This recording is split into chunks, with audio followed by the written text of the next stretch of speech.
उत्तराखंड से एक गंभीर रिपोर्ट। केंद्र सरकार ने खनन सुधारों के लिए प्रदेश को कुल 200 करोड़ रुपए का इंसेंटिव दिया है।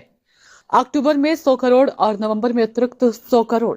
ये राशि राजस्व बढ़ोतरी और नीतिगत सुधारों की मान्यता में मिली है।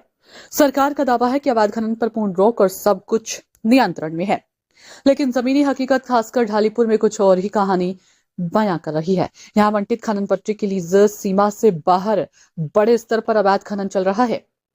हालिया छापेमारी में 10 टायर और एक 6 टायर डंपर अवैध गतिविधि में पकड़े गए, जिन पर 2.5 लाख रुपए का जुर्माना लगा, लेकिन दर्जनों अन्य वाहन टीम को देखकर फरार हो गए।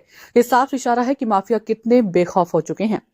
पछुआ दून की नदियों और क्षेत्रों में लीज की आड़ में सीमाओं से बाहर खुदाई आम बात हो गई है। ओवरहाइट बॉडी वाले ट्रक डंपर अवैध खनिज सामग्री ढोते सड़कों पर दौड़ रही हैं, लेकिन प्रभावी रोकटोक नहीं दिख रही। सूत्रों का कहना है कि अगर सरकार को 100 रुपये राजस्व मिल रहा है तो माफिया इससे कई गुना ज्यादा अवैध खनन से अपनी जेबें भर रही है। चिन्हित स्थानों पर ही खनन की वैज्ञानिक अनुमति होती है ताकि पर्यावरण और भू संरचना सुरक्षित रहे, मगर ढालीपुर जैसे मामलों में लीज की आड़ में अन्य जगहों पर हो रही खुदाई से नदियों का स्वरूप बदल रहा है।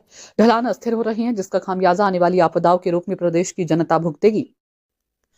विभाग की छापेमारी होती है, जुर्माने लगते हैं, वाहन पकड़े जाते हैं, लेकिन बड़ा सवाल तो यह है कि अवैध गतिविधियां थम क्यों नहीं रही। राजस्व की बढ़ोतरी सराहनीय है, लेकिन क्या यह पर्यावरण और नियमों की कीमत पर हो रही है?